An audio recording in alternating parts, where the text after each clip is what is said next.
Graças a paz, igreja, amém? Amém. Vocês estão felizes com Jesus? Amém. Mas vocês estão muito felizes com Jesus? Amém.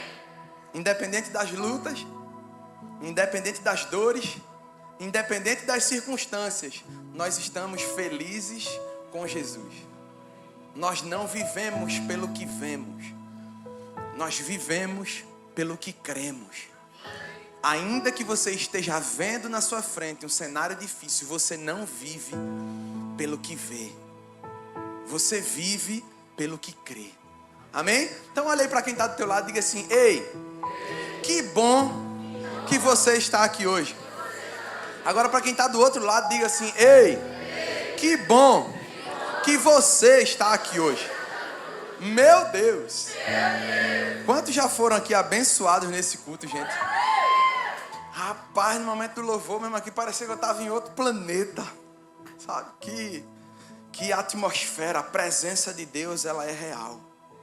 Mas vamos iniciar orando. Pai, nós queremos entronizar o Teu nome, continuar louvando o Teu nome, glorificando o Teu nome, dando honras ao Teu nome, porque só o Senhor é digno de toda honra, só o Senhor é digno de toda exaltação. Pai, nós queremos Te apresentar agora esse momento. Capacita, Senhor, a minha vida. Me usa, Deus, aqui, que eu não venha falar aquilo que eu quero, mas que eu fale, Senhor, somente aquilo que o Senhor deseja. Coloca as Tuas palavras, Senhor, na minha boca. Coloca as Tuas palavras, Espírito Santo, na minha boca e no meu coração. Que somente de mim seja usada a minha voz, mas que todo o restante seja o Senhor se apoderando de mim, porque eu não tenho nada para dar. Mas Tu és o Senhor. Tu és aquele que levanta o caído. Tu és aquele que levanta o cansado. Tu és aquele que levanta o sobrecarregado. Tu és aquele que dá escape, que dá saída. Aquele que está pensando que não existe mais saída. Tu és aquele que abre porta até onde não tem parede, como diz a canção. O impossível para o Senhor é somente um terreno fértil para o Senhor realizar os seus grandes feitos. Então faz também aqui hoje no nosso meio os teus feitos, em nome de Jesus, amém e amém. O tema da mensagem hoje é, diga assim, o valor da presença. Mas diga mais forte, o valor da presença.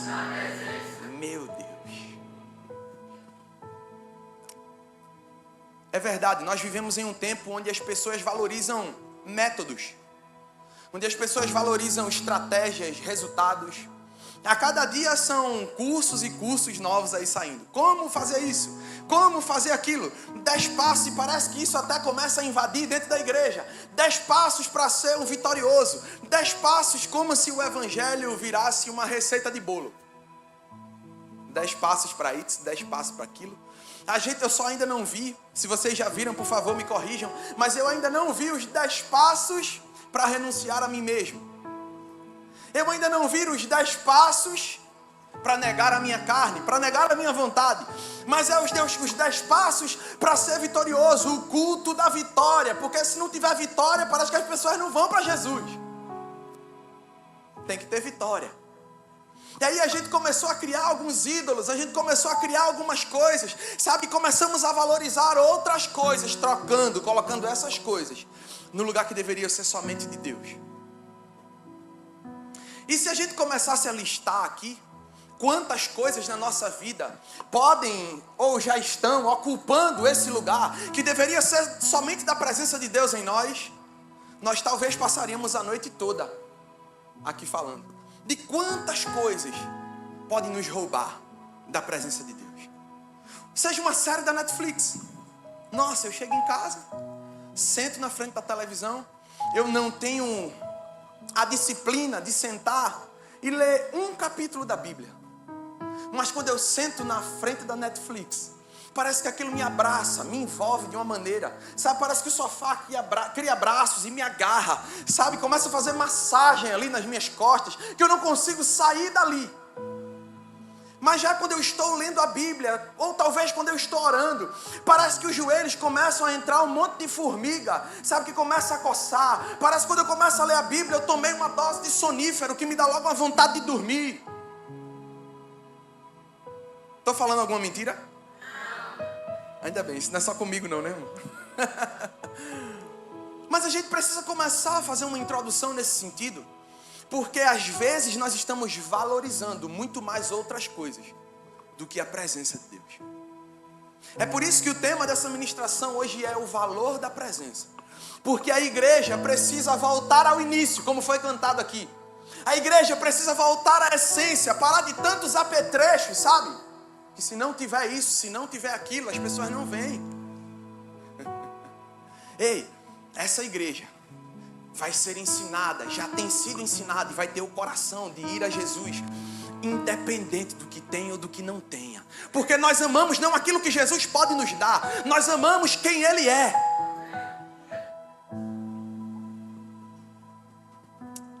A grande verdade é que Deus nunca negociou essas coisas, sabe? O que realmente transforma a nossa vida não são os cursos pelos coaches aí formados. Não são os métodos, não são as formas. O que verdadeiramente transforma a nossa vida é quando você está no fundo do poço, não é o coach que te ajuda. Quando você está na lama, quando você está sem saída, quando você não tem mais chance nenhuma do que fazer, para quem é que você corre? Não é o teu amigo. Às vezes até tem amigos. Deixa eu corrigir. A própria Bíblia diz que existem amigos mais chegados do que irmãos. É porque eu quero dizer assim, no geral, não existem muitos. Sabe? Mas aí nesse momento de dificuldade, nesse momento de dor, nesse momento de sofrimento, a gente sabe a quem recorrer. Por mais que eu tenha passado a minha vida toda perdendo tempo no Instagram, na Netflix, seja nisso, seja naquilo, sabe? No que for que veio para me trocar a presença de Deus. Ainda que eu passe a minha vida dessa forma, quando eu estou no momento de dificuldade, quando eu estou no momento de dor, para onde é que eu corro? Para onde é que eu e você corremos?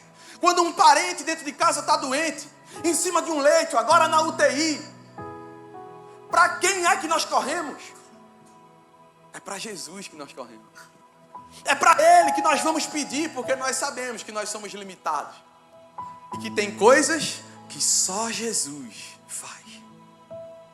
E é por isso que eu quero dar ênfase nessa noite à presença gloriosa de Deus. É por isso que nessa noite eu quero colocar a presença de Deus onde é devida, no pedestal mais alto dessa igreja. Ele é o Senhor, Ele é o cabeça da igreja, não é o homem. Por mais que o homem queira aparecer, por mais que o homem queira títulos, por mais que o homem seja arrogante, prepotente, que muitos aí estão liderando a igreja, sabe como? Com o seu próprio orgulho.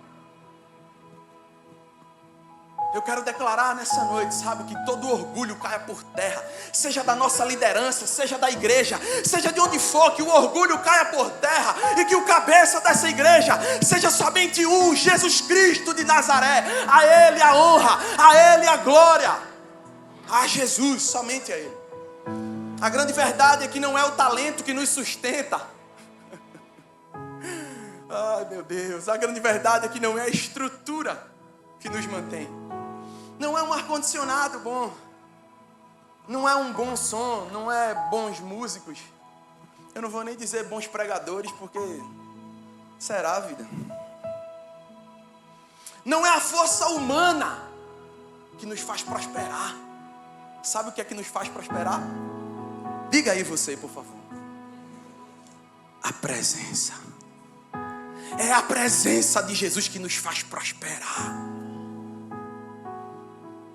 E a história que eu vou começar a narrar aqui para você, da arca da aliança, na casa de Obed-Edom, nos ensina algo poderoso.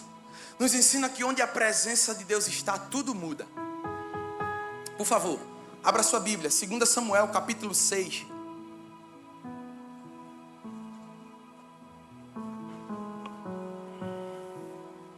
Fica focado, presta bastante atenção, porque Jesus vai falar hoje aqui.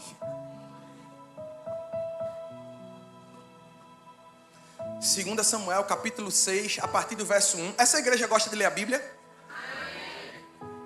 Mas acho que o amém podia ser melhor, né? Essa igreja gosta de ler a Bíblia? Amém. E hoje, gente, tem uma novidade aí. Nós estamos aí, voltamos, né? A nossa transmissão pelo YouTube. Meu Deus, que coisa maravilhosa. Você aí de casa no YouTube. Vamos dar uma salva de palmas para quem está em casa aí no YouTube. Glória a Deus. Seja bem-vindo ao nosso campus online. Glória a Deus. Aleluia. Vamos lá. 2 Samuel, capítulo 6, verso 1. A partir do verso 1. Nós vamos ler até o verso 15. Vai dizer assim: mais uma vez Davi reuniu todos os escolhidos de Israel, em número de 30.000. Davi se levantou e com todo o povo que tinha consigo, partiu para Baalá de Judá, para de lá, trazer a arca de Deus, diante da qual se invoca o nome do Senhor dos Exércitos, que se assenta acima dos querubins. Puseram a arca de Deus numa carroça nova e a levaram da casa de Abinadab, que ficava numa colina. Uzá e Aió, filhos de Abinadab, conduziam aquela carroça. Levaram a carroça com a arca de Deus da casa de Abinadab, que ficava na colina, e Aió ia adiante da arca. Davi e toda a casa de Israel se alegravam diante do Senhor, com todo tipo de instrumentos de madeira de faia, com harpas, liras, tamborins, pandeiros e símbolos. Quando chegaram à eira de Nacon, Uzá estendeu a mão para segurar a arca de Deus, porque os bois tropeçaram. Então a ira do Senhor se acendeu contra Uzá, e Deus o feriu ali por esta irreverência. E Uzá morreu ali, ao lado da arca de Deus. Davi ficou irado, porque o Senhor havia irrompido contra Uzá, e chamou aquele lugar de Pérez Uzá, até o dia de hoje. Naquele dia, Davi teve medo do Senhor e disse: como poderei levar comigo a arca do Senhor? Davi não quis levar a arca do Senhor para junto de si, na cidade de Davi, mas fez com que fosse levada para a casa de Obed-edom, o geteu. Assim, a arca do Senhor ficou na casa de Obed-edom, o geteu, durante 3 meses. E o Senhor e a toda a sua casa avisaram o rei Davi, dizendo: o Senhor abençoou a casa de Obed-edom e tudo o que ele tem, por causa... Então Davi foi e com alegria trouxe a arca de Deus da casa de Obed-edom à cidade de Davi. Quando os que levavam a arca do Senhor tinham dado 6 passos, Davi sacrificava um boi e um animal gordo. Davi dançava com todas as suas forças diante do Senhor, e ele estava cingido de uma estola sacerdotal de linho. Assim Davi, com todo Israel, levou a arca do Senhor com júbilo e ao som de trombetas. Eu quero começar para você aqui trazendo um pouco do contexto histórico disso que a gente acabou de ler. A arca da aliança, que a gente viu aí no texto, que estava sendo carregada numa carroça por bois. A arca da aliança, ela representava a presença manifesta de Deus no meio do povo de Israel. Davi, nesse momento, ele decide trazer a arca de volta para Jerusalém, porque os filisteus haviam roubado a arca. Davi faz isso de forma errada. Durante o transporte, Uzá toca na arca e Uzá morre. Davi trouxe a arca da aliança de volta, porque ela representava a presença de Deus no meio do povo. E ele sabia, claro, que o que fazia o povo prosperar não era ele ser o rei de Israel, não era ele ter um grande exército, não era ele ter uma grande estrutura, mas o que fazia o povo prosperar era a presença que estava na arca. Durante muito tempo, Israel viveu sem essa centralidade da presença. Aí Davi entendeu algo poderoso. Ei, não basta ter exército, não basta ter estrutura ou governo. Se você não tiver a presença, não tem sentido. Eu vou adaptar isso aqui que eu estou dizendo. Não basta você ter um salário gordo, não basta você ter muita coisa na sua vida, não basta você ter bens à vontade. Se você não tiver a presença de Deus, nada faz sentido. Por isso, ao se tornar rei, ele tomou uma decisão espiritual estratégica. Veja, nesse mesmo texto, 2 Samuel capítulo 6, o verso 2, vai dizer assim: Davi se levantou e com todo o povo que tinha consigo, partiu de Baalá de Judá para trazer de lá a arca de Deus, sobre o qual se invoca o nome do Senhor dos Exércitos, que se assenta entre os querubins. Ou seja, gente, Davi queria trazer Deus de volta ao centro da nação, porque Israel havia caído no pecado, na prostituição, naquilo que não deveria fazer, desobedecendo ao Senhor. Por isso, por desobedecer ao Senhor, perdeu a batalha para os filisteus. E os filisteus assim levaram a arca, retirando assim aquilo que simbolizava a presença de Deus do meio do povo de Israel para os filisteus. E aí quando Davi retorna, Davi, a primeira coisa que ele quer fazer é: traz a arca. Porque ele sabia que só havia prosperidade na nação com a presença. E será que a gente tem essa certeza no nosso coração? Olhe hoje para dentro da sua casa. Olhe hoje para dentro da sua família. Talvez o que esteja faltando na sua casa, talvez o que está faltando na tua família, talvez você esteja pensando que o que está faltando é você ter um emprego com um salário melhor, mas você ainda não parou para pensar, e Jesus te trouxe aqui para dizer a você que talvez o que esteja verdadeiramente faltando é a presença de Deus na tua casa, para algumas coisas mudarem, para algumas coisas se ajustarem, para algumas coisas se alinharem.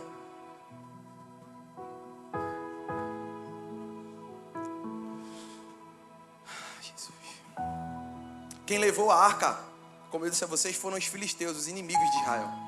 Isso aconteceu um bom tempo atrás, por causa de um erro espiritual grave do povo. Israel entrou em batalha contra os filisteus e usou a arca como amuleto. Preste atenção nisso. Como se fosse um objeto mágico. Sabe aquele negocinho que a gente não, né? Perdão. Sabe aquele negocinho... Vou até mostrar meu chaveiro, viu, irmão? Tem não, viu? Quem bota um trevinho de 4 folhas, né? Uma figa. Vai me lembrando aí, vida. Mais o quê? Um olho grego. Pé de coelho. Vai botando essas coisinhas para dar sorte, né?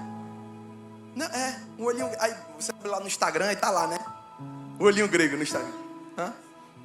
Como é? Filtro dos sonhos. O que é isso, vida? Eita, para puxar as energias negativas. Tem umas pedrinhas também que a turma usa, né? Para passar energia positiva. Irmão, deixa eu te dizer. Sabe qual é a energia positiva? É Jesus. Quando tu tiver Jesus na tua vida, tu vai ver o que é o capeta, os demônios, tudo desaparecer. Pegar o beco. Quando tu de fato sabe se posicionar em Deus, o que falta é isso, é posicionamento. É porque a gente não quer negar a nossa carne, é porque a gente não quer negar nossas vontades, é porque a gente não quer deixar de fazer algumas coisas que a gente gosta de fazer. E aí a gente cria alguns escapes. Um olhinho grego para dar sorte, um pezinho de coelho para dar sorte. Cria alguns escapes, mas quem te dá sorte, na verdade, Ele é a tua sorte.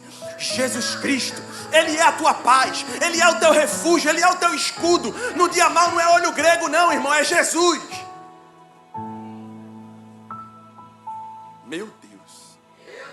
1 Samuel capítulo 4 verso 3. Não precisa você abrir, olha aqui no telão porque a gente vai agilizar um pouquinho. 1 Samuel capítulo 4 verso 3, olha o que vai dizer.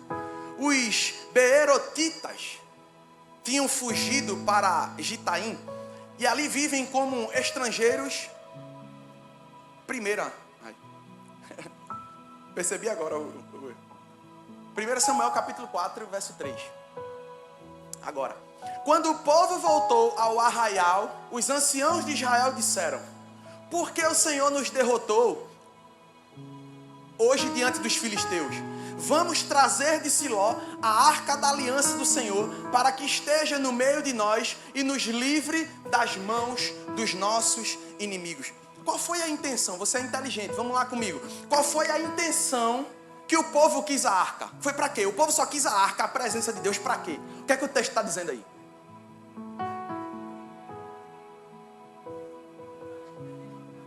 Para quê? Para derrotar os filisteus.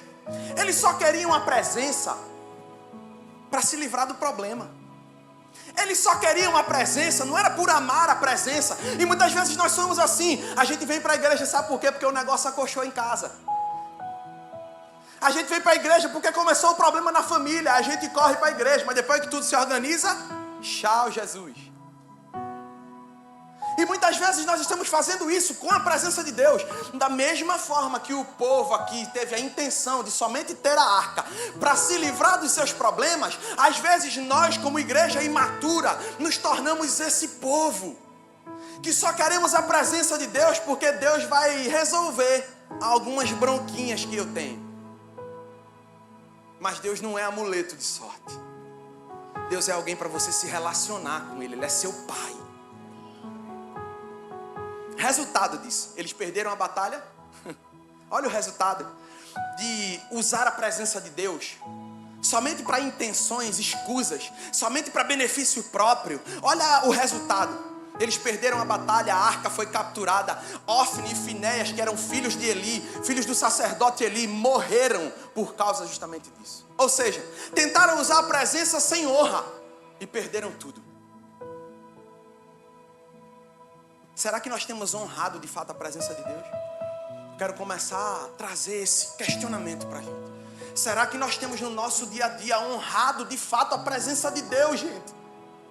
Nós não podemos nos acostumar, nós não podemos nos habituar a sermos crentes de vir no domingo na igreja, de vir na quinta-feira na mesa, sabe, mas de segunda a segunda, de domingo a domingo. Quando a gente não está aqui, a gente vive aí fora esquecendo do Senhor.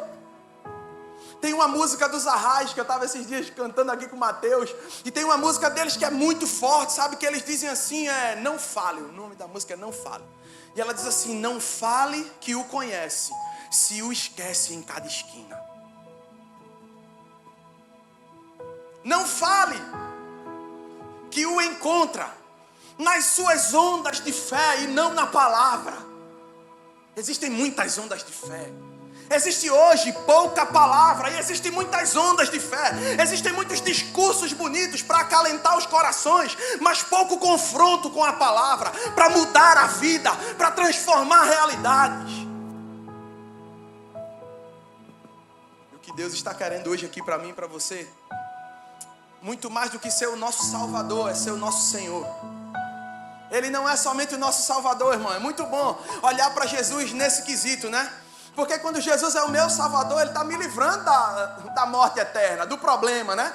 Mas Ele me salva, e a partir do momento que Ele me salva, Ele também é o meu Senhor agora. Eu preciso obedecer à vontade dEle, não mais a minha.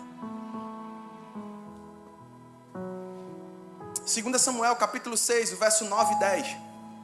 Vai dizer assim: Davi teve medo do Senhor e perguntou, como poderei levar a arca do Senhor? Então resolveu não transferir mais a arca do Senhor para a cidade de Davi. Em vez disso, levou para a casa de Obed-Edom, na cidade de Gate. E aí acontece algo extraordinário agora. 2 Samuel, no mesmo texto, capítulo 6, só o verso 11 vai dizer: a arca do Senhor ficou na casa de Obed-Edom em Gate por 3 meses. E o Senhor abençoou Obed-Edom e toda a sua família. E deixa eu te dizer algo. Em 3 meses a presença fez o que anos não tinham feito. Eu não sei se você que está aqui hoje, sabe? Eu não sei se você já vem se arrastando com um problema há muito tempo, com certas situações na sua vida que você não consegue vencer, que você não consegue superar, que você não consegue passar por cima. Ei, eu vou te dizer com todas as letras, o que está faltando é presença de Deus. Em 3 meses, a presença de Deus fez o que anos não tinham feito. E aqui eu queria fazer uma declaração profética nessa hora. Sobre mim, sobre a igreja, sobre todos nós. Assim como a casa de Obed-Edom foi abundantemente abençoada, em apenas 3 meses por honrar a presença de Deus, hoje nós nos alinhamos com esse princípio, Senhor. Declaramos que esta igreja não tratará a presença como algo comum, mas como o maior tesouro que temos. E agora eu queria que nós declarássemos juntos: onde a presença é honrada, a bênção é inevitável. Onde Deus é priorizado, a prosperidade é liberada. Onde há reverência, haverá transformação. Recebemos hoje, abra sua mão assim e diga: recebemos hoje a presença com temor, com zelo e com entrega total. E assim como aconteceu lá, acontecerá aqui. Em pouco tempo, declare isso com fé. Todos verão que esta casa, que a minha casa, minha família é marcada pela presença de Deus. Em nome de Jesus. Amém e amém. Dê uma salva de palmas a Jesus. Glória a Deus, glória a Deus. Bem, terminando o contexto histórico, vamos ao primeiro ponto. vocês estão rindo? Vamos ao primeiro ponto. Diga assim comigo: a presença de Deus traz bênção real. Onde a presença de Deus é honrada, irmão, a bênção deixa de ser promessa e se torna realidade. Ei, honre a presença de Deus e as promessas de Deus começarão a se cumprir na sua vida. Honre a presença do Senhor e tudo aquilo que Ele te prometeu, você vai começar a enxergar se realizando na sua vida. Obed-edom não recebeu uma estratégia, ele não recebeu um plano financeiro, ele recebeu a presença de Deus. Talvez você esteja pensando assim: eita, se Pablo Marçal viesse aqui em casa e me desse um plano financeiro, eu acho que ia dar tudo certo, ia virar rico do dia para a noite. Ah, Jesus. Na verdade, quando Obed-edom recebe a presença, isso foi suficiente, sabe para quê? Para transformar sua casa, para liberar a prosperidade, para mudar a sua realidade. Primeiras Crônicas, capítulo 15, verso 24. Vai acompanhando aqui no telão, porque a gente vai fazendo mais rápido. Vai dizer assim: Sebanias, Josafá, Natanael, Amazai, Zacarias, Benaia e Eliezer. Menino, esses nomes aí. Vida... Dá pra gente botar algum desses aí? Sacerdotes tocavam as trombetas perante a arca de Deus. E Obed-edom e Jeías eram o quê? Porteiros da arca. Ei, me diz aí, o que é que um porteiro faz? Eita! Ah, eu gostei da colocação aí. De novo aí, diz mais alto. O que é que um porteiro faz? Eita, Jesus. Controla o acesso. Meu Deus. Ei, você sabia que você é porteiro da presença de Deus na sua vida? Você controla o acesso, varão. Vou anotar essa. Controla o acesso. E Obed-edom, quando a arca vem, sabe o que é que ele faz? Acesso liberado. E quando ele libera o acesso, sabe o que vem juntamente com o acesso liberado? As bênçãos de Deus. Então hoje o Senhor está te chamando: abre as portas do teu coração, para que as bênçãos do céu alcancem a tua vida, alcance a tua casa, alcance a tua família. É interessante, nada na Bíblia é solto, tudo tem um significado. E tem um significado espiritual nesse nome Obed-edom. O nome Obed-edom significa servo em meio à carne, ou aquele que escolhe servir a Deus mesmo vivendo em um ambiente natural e carnal. Meu Deus do céu. Ele é porteiro, é ele que escolhe, mesmo no ambiente carnal, ele escolhe dar acesso a quê? Às coisas de Deus. O nome dele já trazia o significado. O nome dele já carregava o significado. Ei, Deus te deu um nome. Você já parou para avaliar o significado do seu nome? Faça isso. Meu nome significa fazendeiro, né, vida?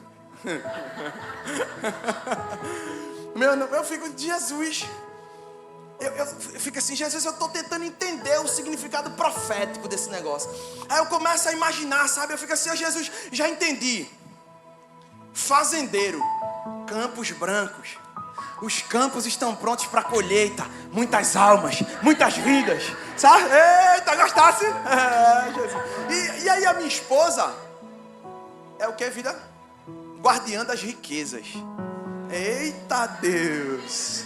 Eu vou sair para ganhar dinheiro e ela guarda. Não, tá tudo certo, tá tudo em casa. E aí, você gosta, né, minha gente? Você gosta. Alegre de Caio, olha aí, ó. Uma salva de palmas para Caio. Caio, tu é bênção, Caio. E aí o nome Obed-edom significa isso: aquele que escolhe servir a Deus mesmo vivendo em um ambiente natural e carnal. Eu creio, essa igreja está cheia de Obed-edoms. Sabe que quando sai aí dessas portas, sabe, eles escolhem decidir viver não um ambiente de carnalidade, de prostituição, de baixaria, de não sei o que aí no meio da rua, mas escolhem viver pelo Espírito e não pela carne. Ai, Jesus.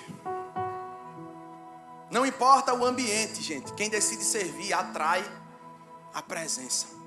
Independente de onde você esteja, se você decidiu servir ao Senhor, pode ter certeza, você pode estar no lugar mais escuro, mais tenebroso, você vai ser a luz ali onde você estiver. É interessante que Obed-Edom, ele não apenas recebeu, ele passou a servir a presença. Ele não apenas recebeu, e muitas vezes a gente tem essa mentalidade, sabe, de consumista. A mesma mentalidade que a gente tem muitas vezes lá fora, de se eu tiver R$1.000, o certo é o quê? Eu pego 500 ali, pago minhas contas, né?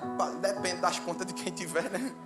Eu pago ali as minhas contas com R$500 e pego os outros R$500 e faço o quê? 200 eu guardo, 300 eu invisto. O certo é isso. Mas muitas vezes, sabe o que é que a gente faz? A gente pega os 1.000 que recebeu e faz o quê? Gasta 1.200. Depois, quando chega a fatura do cartão, meu Jesus amado. Tem gente se identificando aqui, né? Tem gente rindo à toa. Isso é bom, isso é bom. Mas é dessa mesma lógica que a gente começa a fazer com a presença de Deus. A gente começa a ser consumista na presença de Deus. A gente quer vir na igreja porque vai ter um louvor massa, porque vai ter uma palavra legal. Mas eu não tenho o coração de servir ao Senhor. Eu não tenho o coração de servo, eu não tenho o coração de entregar nada. Eu só quero, venha a nós, vosso reino nada. Que o Senhor comece hoje, sabe, a tratar o nosso coração nesse sentido, nos ensinando como Obed-Edom, que não apenas estava ali para receber, mas estava ali para servir a presença. A presença faz em pouco tempo que o esforço humano não consegue em anos. É por isso que você precisa amar essa presença. É por isso que você precisa desejar essa presença. E eu vou abrir meu coração aqui para você. Meu Deus, eu tenho ficado tão feliz nos cultos aqui. Tão feliz nos cultos aqui. Ontem mesmo na vigília, a voz da igreja supera o instrumental.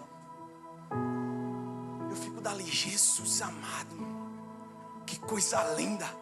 Porque a voz mais linda, sabe qual é? Não é a de Wendy. Me perdoe, Wendy. A voz mais linda é a da igreja.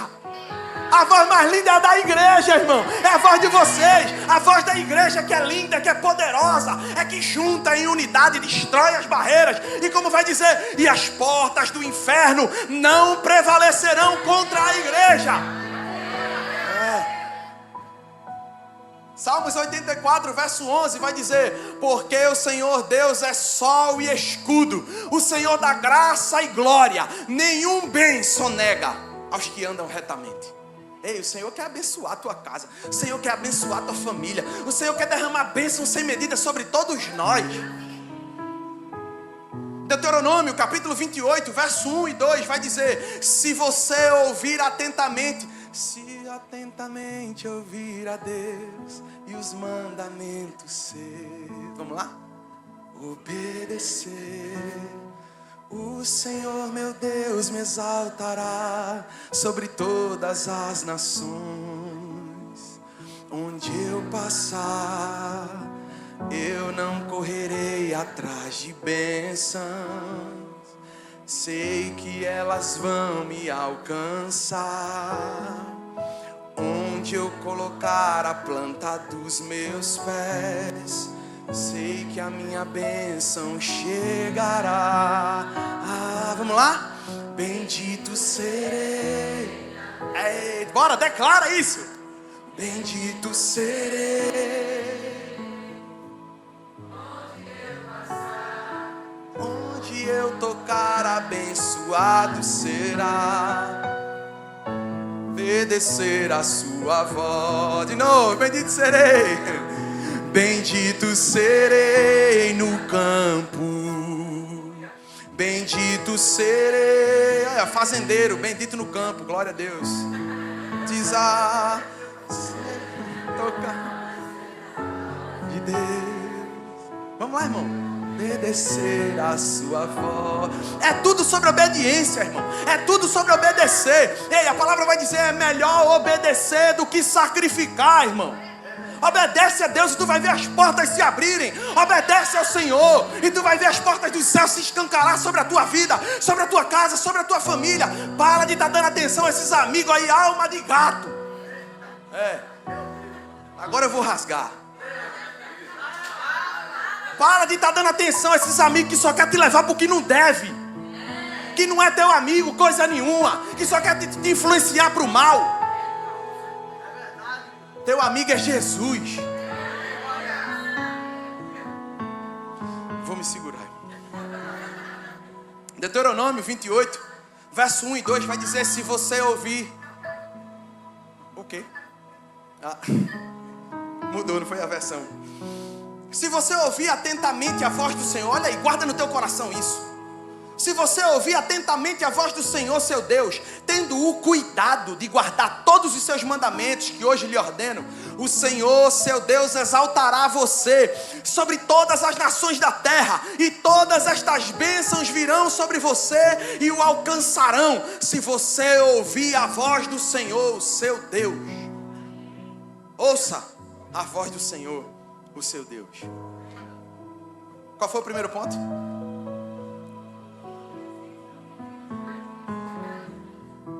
Foi como, Juliana?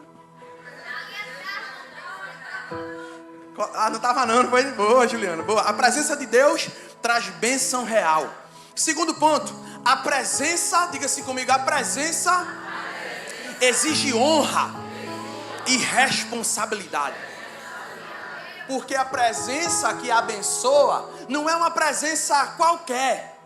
Por não ser uma presença qualquer, nós devemos honrá-lo e sermos responsáveis com ele. A presença de Deus não é para ser carregada de qualquer jeito. É para ser honrada do jeito de Deus. Também não é do meu nem do seu jeito. É do jeito de Deus. O erro de Davi, no texto que a gente leu, foi tratar a presença como algo comum. Veja, 2 Samuel capítulo 6, o verso 6 e 7. Acompanha aqui no telão. Quando chegaram à eira de Nacon, Uzá estendeu a mão à arca de Deus e a segurou, porque os bois tropeçaram. Então a ira do Senhor se acendeu contra Uzá, e Deus o feriu ali por esta irreverência, e morreu ali junto à arca de Deus. Vocês lembram? Foi o que eu falei? A arca havia sido levada por quem? Pelos filisteus, certo? O que eles estavam fazendo aqui? Eles estavam trazendo a arca. Veja, trazer a arca é algo ruim? O que eles estavam fazendo? De resgatar, de buscar a arca da aliança, que simbolizava a presença de Deus. Trazer essa arca para o meio da nação, para o meio de Israel de novo, era algo ruim? Mas por que então, quando a arca tombou, Uzá foi segurar a arca e Deus matou Uzá? Veja, Uzá foi fazer uma coisa boa. Ele foi segurar a arca. E por que Deus matou Uzá? Isso é um questionamento que muita gente tem na mente. É interessante, a gente vai começar a ver aqui algumas coisas. O que aconteceu depois que os filisteus levaram a arca? A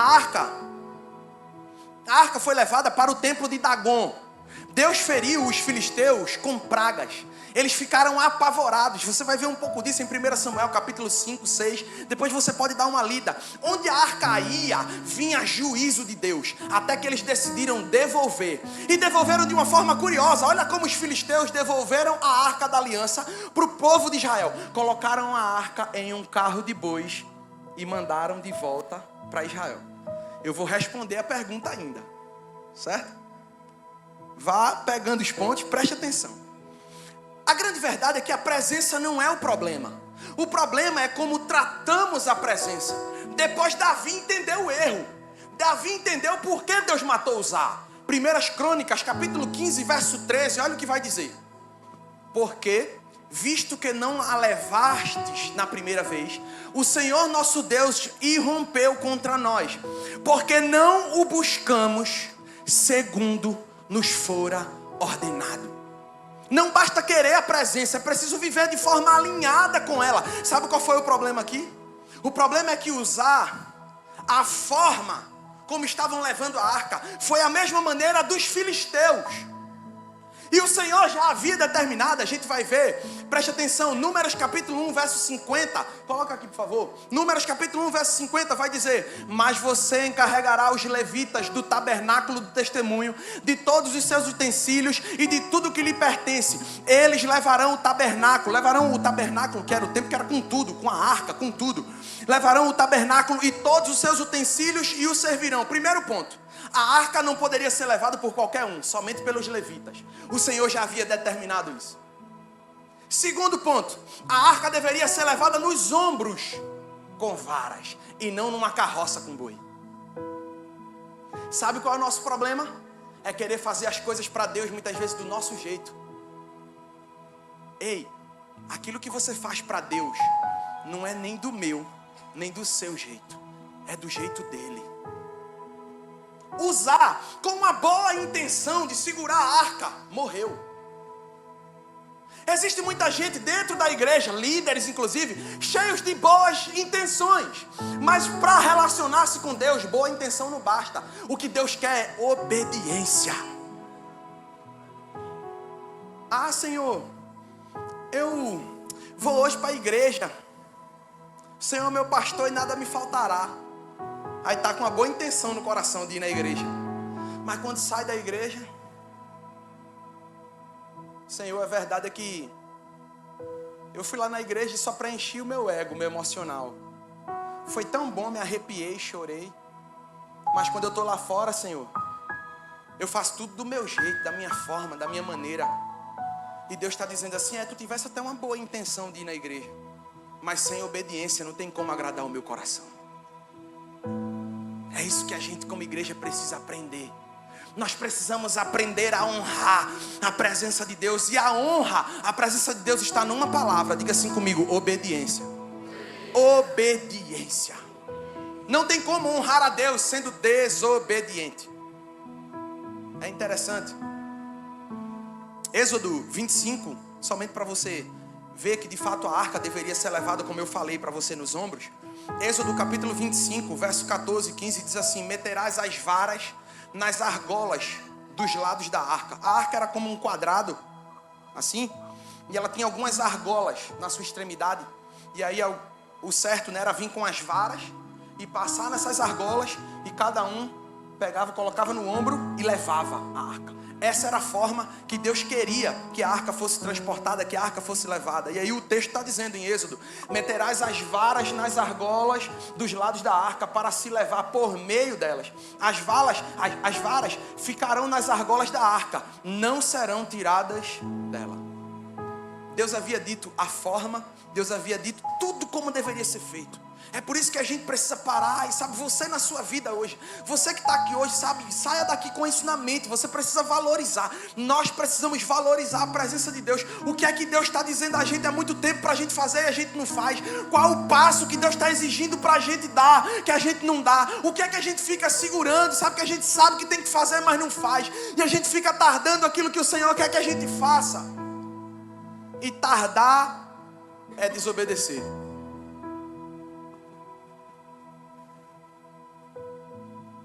Nós temos muitas desculpas. Mas Senhor, não fiz ainda por isso. Mas Senhor, não fiz ainda por aquilo. Mas Senhor, não fiz ainda por aquilo outro. E Deus está lá só olhando assim, dizendo, tá certo. Enquanto houver motivos, nós continuaremos, Senhor, por isso. Senhor, por aquilo. E o Senhor dizendo, você vai me obedecer quando? Você vai dar o passo quando? Qual foi o primeiro ponto? Já estou terminando. Ih, rapaz, só 1, 2, 3. Hello.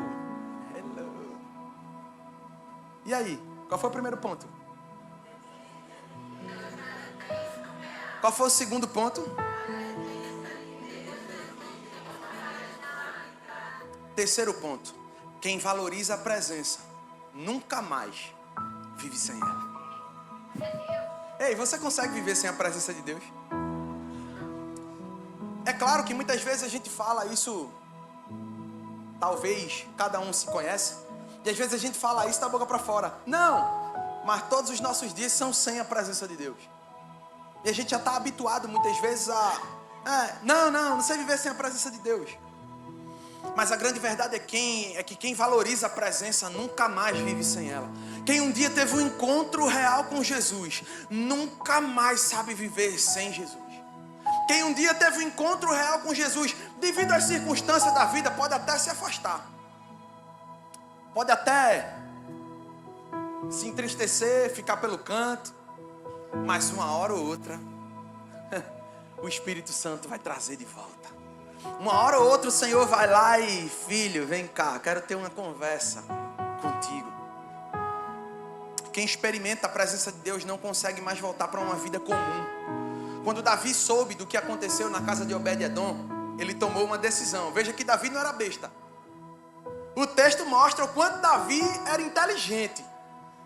Porque o que foi que aconteceu? Davi viu que a casa de Obed-edom em 3 meses fez o quê? Prosperou. Lembra? Davi estava com medo.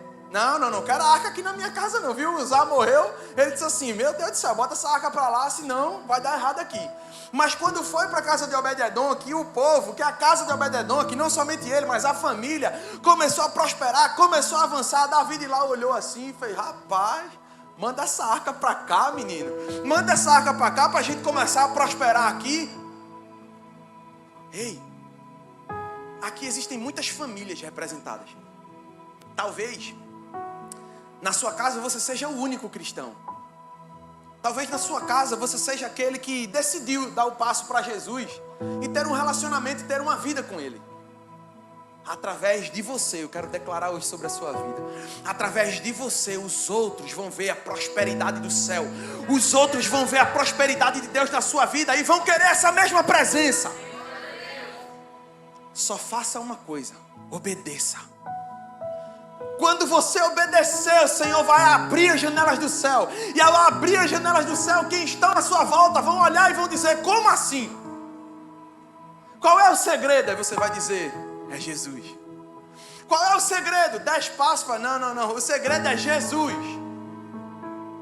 2 Samuel, capítulo 6, verso 12, vai dizer, então informaram a Davi, dizendo, o Senhor abençoou a casa de Obed-edom e tudo que tem, por causa da arca de Deus. Então Davi foi e com alegria fez subir a arca de Deus da casa de Obed-edom para a cidade de Davi. Davi entendeu 3 coisas. Não dá para governar sem a presença. Não dá para viver sem a presença. Não dá para liderar sem a presença.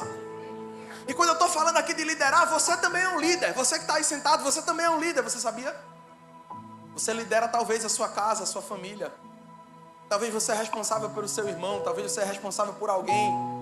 Você lidera também alguma coisa na sua vida. E deixa eu te dizer, as coisas, a tua liderança só vai ser bem sucedida se houver um líder maior sobre você, Jesus.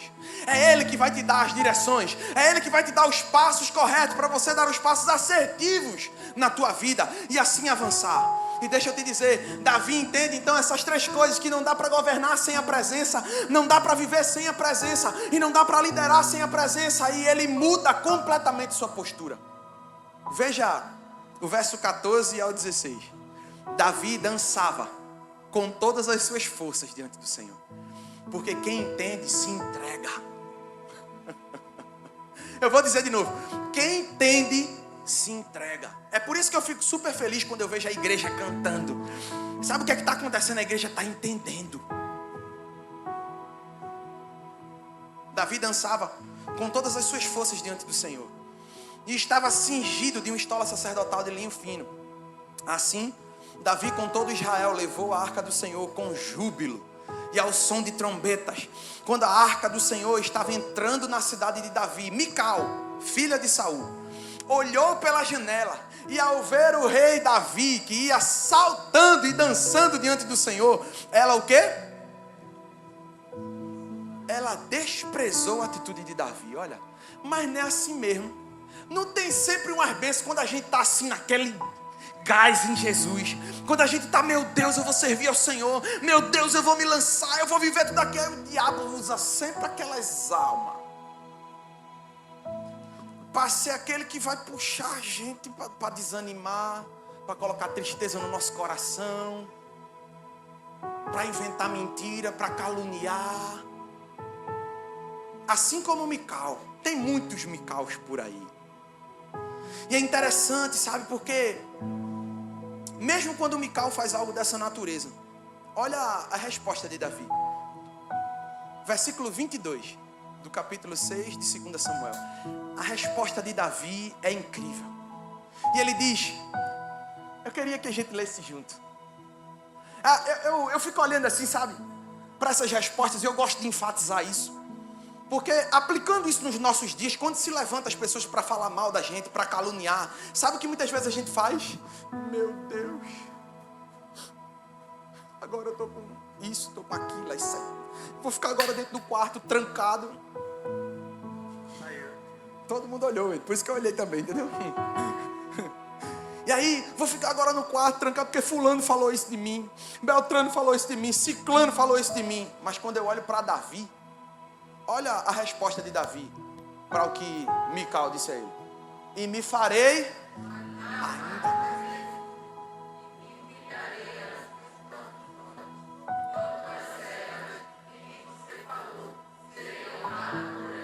Que coração esse Davi tinha. É por isso que ele era o homem segundo o coração de Deus. Ele está dizendo assim: Mical, eu estou pouco me lixando para o que tu acha. Eu estou pouco me lixando, Mical, para o que tu acha da forma como eu estou adorando a Deus, da maneira como eu estou me entregando ao Senhor. Estou pouco me lixando porque tu estás pensando, eu vou me fazer ainda mais desprezível.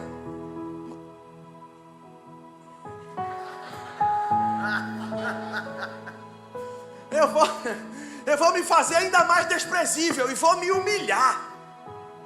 Olha aí, está dizendo, eu não tenho problema com isso, Mical, meu coração já é humilde. Davi estava dizendo, ei, eu não quero honra, Mical. Ei, Mical, eu não quero aparecer, meu coração já é humilde. Tu pode falar o que quiser falar de mim. Se tu quer me humilhar, não te preocupa não, eu vou fazer isso, fica tranquilo, eu vou me humilhar diante do Todo-Poderoso. Que nós tenhamos esse coração. Era por isso que Davi era o homem segundo o coração de Deus, pois tratava com honra e zelo. A presença de Deus, ela era tudo o que ele tinha. E olha que eu não estou falando aqui de qualquer homem. Davi era simplesmente o rei de Israel, um homem poderoso, um homem, sabe, que tinha tudo na sua mão. Já existe aí um ditado, né? Quer conhecer um homem? Dê poder a ele. Davi sendo rei. Imagina. Vamos imaginar essa cena. Imagina que está entrando aqui agora o rei de uma nação. Ele chega aqui na frente, você sabe, né? A gente vive dizendo, eita, tem palavra de rei, por quê? Porque palavra de rei não volta atrás. Ele disse, é aquilo ali, daquele jeito, ponto final. A autoridade, o poder que esses homens tinham não era brincadeira. E esse homem dizia assim, eu mesmo me humilharei. Meu Deus do céu. É porque a presença era tudo para ele. É porque caminhar com o Senhor, caminhar com Deus era tudo para a vida dele. Ei, a presença tem sido o que para você? A presença de Deus é qual o valor da presença de Deus na tua vida, na minha vida, na nossa vida? Qual tem sido o valor da presença de Deus na nossa vida? Fecha os teus olhos. A casa de Obed-Edom nos ensina algo eterno. A presença abençoa. A presença exige honra. A presença transforma tudo. O problema nunca foi a ausência de Deus, mas é a falta de valorização da presença dele. E hoje, Deus está nos chamando para isso. Não vivermos de eventos, não vivermos de momentos, mas viver da presença. Tu me farás ver os caminhos da vida. Na tua presença há plenitude de alegria. Na tua destra há delícias perpetuamente. Salmos 16:11. Espírito Santo, nos ensina nessa noite a valorizarmos a tua presença. Espírito Santo, nos ensina nessa noite a temer a tua presença. Eleva, Senhor, o nível da devoção do nosso coração pelo Senhor. Nós te pedimos, Senhor, nessa hora, toda frieza espiritual, toda mornidão, toda apatia, vai embora no nome de Jesus. Que nós tenhamos uma igreja viva, que nós tenhamos uma igreja sólida, uma igreja cheia do Senhor, uma igreja cheia da sua presença, uma liderança saudável, uma liderança que valoriza muito mais a sua presença do que títulos, do que posições. Pelo contrário, a liderança em que entende que as posições, que os cargos, nada disso se compara a quem tu és. Nós não fomos chamados para ter uma posição, nós fomos chamados para carregar a presença. E assim também, Senhor, sobre cada um de nós que estamos aqui hoje, Nos ensina a valorizar a Tua presença nas nossas casas, nas nossas famílias. Nos ensina a submeter os nossos filhos à Tua presença. Nos ensina, Senhor, a submeter a nossa esposa, o nosso marido. Nos ensina, Senhor, a consagrar a nossa casa, a nossa família, o nosso lar, Senhor. Nos faz como Obed-Edom, Senhor, aqui, que libera acesso. Libera, Senhor, no nosso coração hoje o desejo, o anseio de liberar o acesso para a Tua presença na nossa casa, na nossa família, Senhor.